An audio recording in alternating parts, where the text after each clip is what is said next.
Assalamualaikum warahmatullahi wabarakatuh. Apa kabar semuanya? Mudah-mudahan sehat selalu.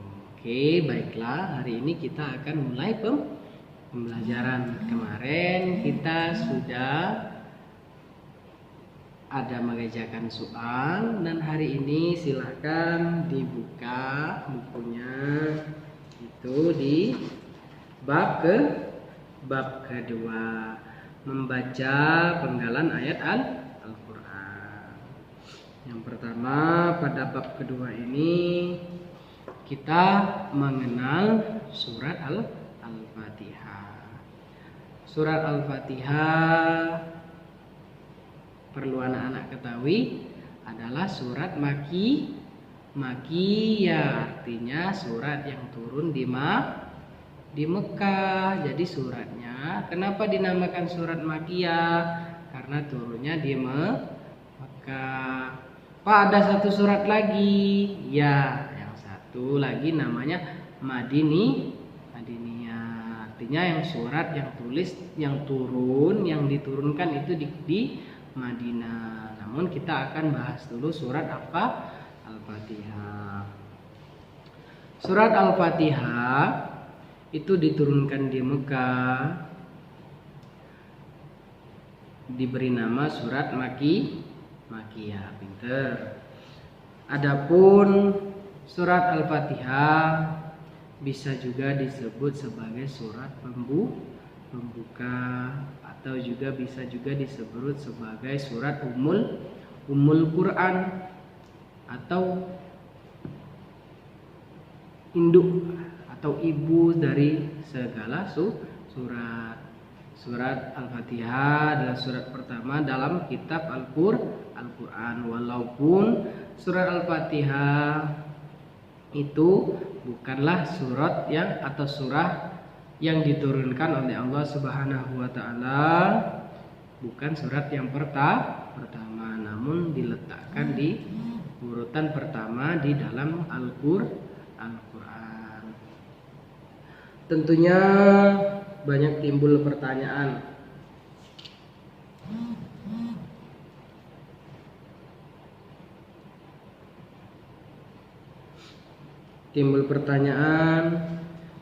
Makna dari surat Al-Fatihah.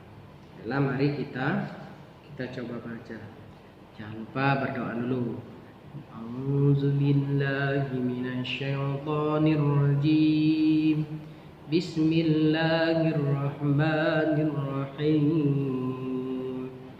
Alhamdulillahi rabbil alamin. Ar-Rahmanir-Rahim. Maliki yaumiddin. Iyyaka na'budu wa iyyaka nasta'in. Ihdinas siratal mustaqim. Siratal ladzina an'amta 'alaihim ghairil maghdubi 'alaihim waladdallin. Amin. Ayo, sekarang kita bahas satu persatu.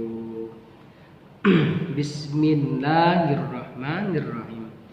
Dengan menyebut nama Allah yang Maha Pengasih lagi Maha Penyayang. Ini ada alasannya kenapa surah Al-Fatihah itu di awal Al-Quran. Karena diawali dengan ikrar, diawali dengan janji, diawali dengan tuntunan dari Allah Subhanahu wa ta'ala. Bapak yakin anak-anak di rumah udah pada sholat kan? Tanpa surah Al-Fatihah, kalau nggak dibaca sholatnya nggak sah, bener. Nah, itu salah satu alasan kenapa surat Al-Fatihah itu di awal Al-Quran sebagai pembuka, sebagai ikrar. Kok bisa ikrar, Pak? Artian ikrar ini adalah janji, tuntunan dari Allah untuk hambanya. Benar. Yang pertama tadi apa artinya? dengan menyebut nama Allah yang Maha Pengasih lagi Maha Penyayang. Yang benar. Yuk. Selanjutnya apa tadi? Alhamdulillahi Rabbil Alamin. Ayo, artinya segala puji bagi Allah. Artinya di awal surat kita sudah memuji kebesaran Tuhan, kebesaran Allah.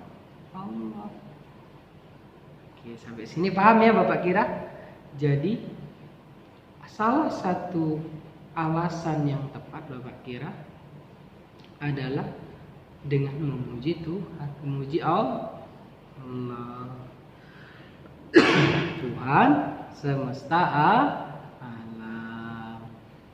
Insyaallah di dalam surah Al-Fatihah aja itu udah banyak makna yang luas, sudah banyak pengetahuan yang kita ambil. Bapak yakin anak-anak udah pada sholat semua ya di rumah? Nah, setelah kita belajar sholat, setelah kita belajar pelapasan dalam sholat, yuk kita mendalami makna artian dalam sholat.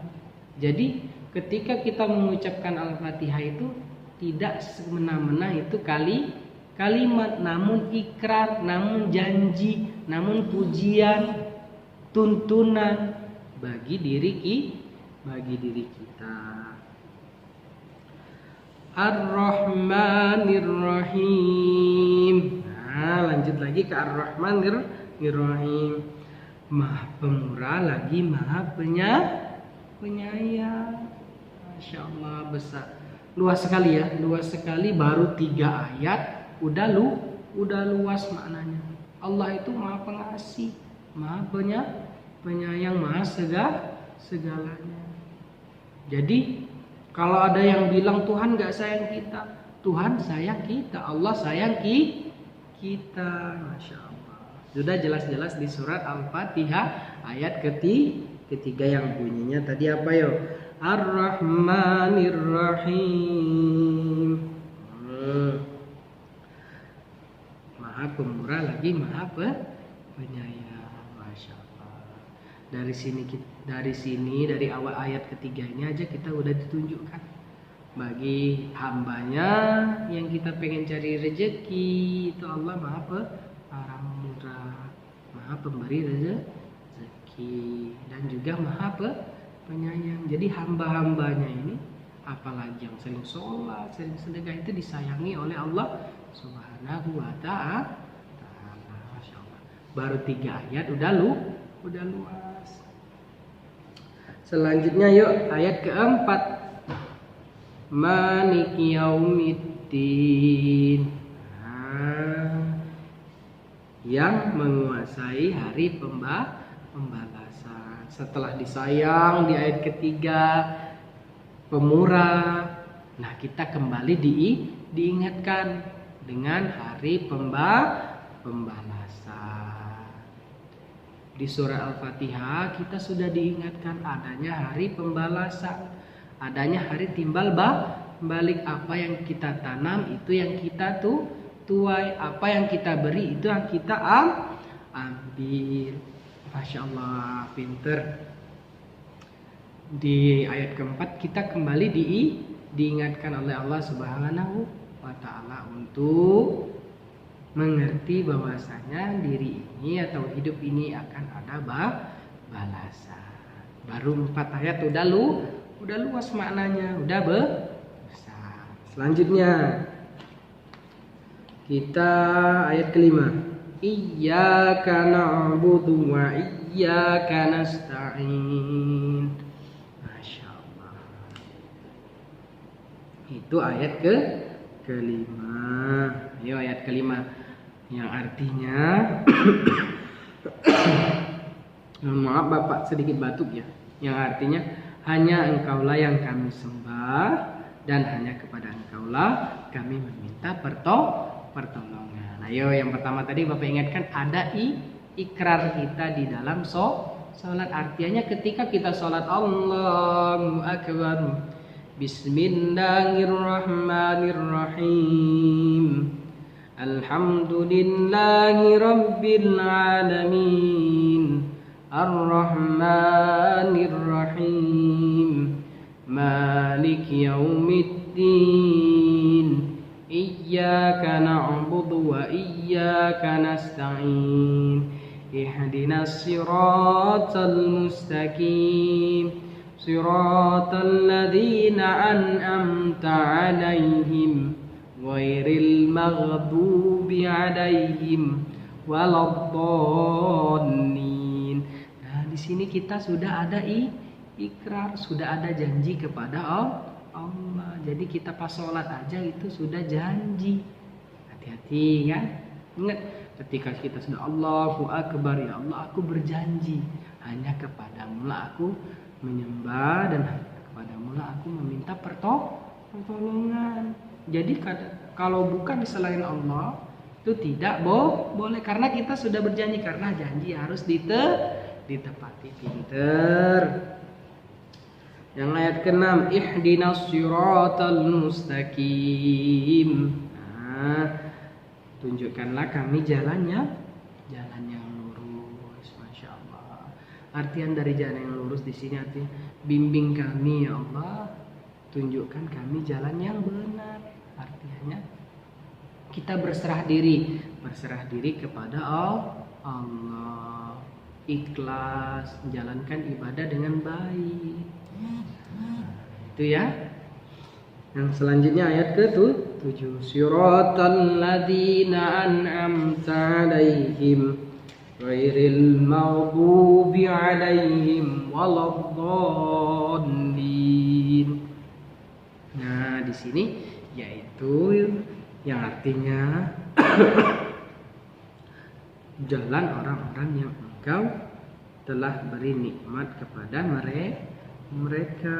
Nah, artinya jalan yang Allah benar-benar tunjukkan, seperti para rasul, para nabi, para sahabat, para tabi'in, para ulama.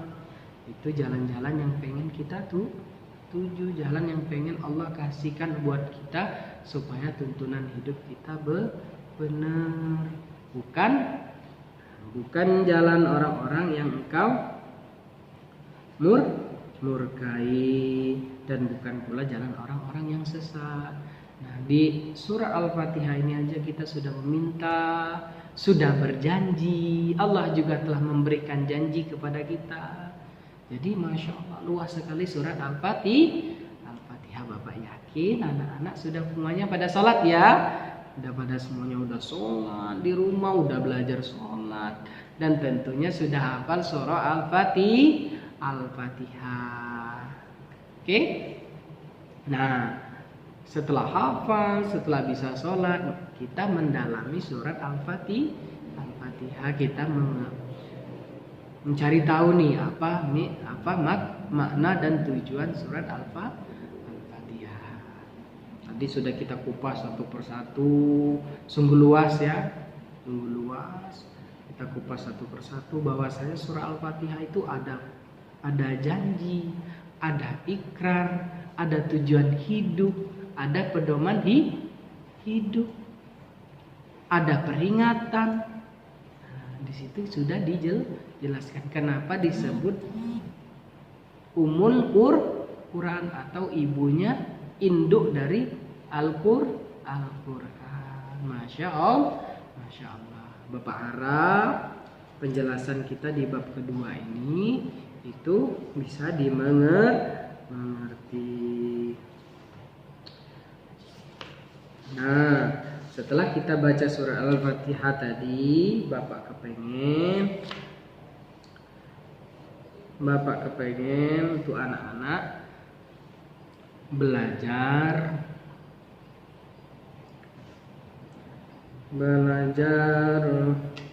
menghafalkan dan belajar menghafalkan arti ya. Maaf. Jadi Bapak kepengen anak-anak untuk menghafalkan arti surat Al-Fatihah. Bapak yakin bisa? Oke? Bapak yakin bisa, dan sholatnya makin giat karena sudah paham. Karena sudah tahu tujuan surah Al-Fatihah, karena sudah tahu bahwasanya kita punya janji sama Allah, kita punya janji sama Tuhan semesta alam. Oke? Jadi tugasnya hafalin surat Al-Fatihah beserta arti. Oke? Kalau surah Al-Fatihah Bapak yakin udah semuanya udah hafal. Nah, sekarang hafalin artinya. Nanti divideokan, nanti kirim ke Bapak. Kenapa Bapak kasih tugas ngapalin arti surah Al-Fatihah? Biar sholatnya makin semangat, biar hidupnya makin ada tujuan, dan makin diberkahi oleh Allah Subhanahu wa Ta'ala. Sampai sini Bapak kira cukup? Silakan dinikmati videonya. Jangan lupa tugasnya ya, hafalin atau hafalkan arti surah Al-Fatihah. Nanti tugasnya kirim ke Bapak akhiri. Billahi taufiq wal hidayah. Wassalamualaikum warahmatullahi wabarakatuh. Dadah semuanya.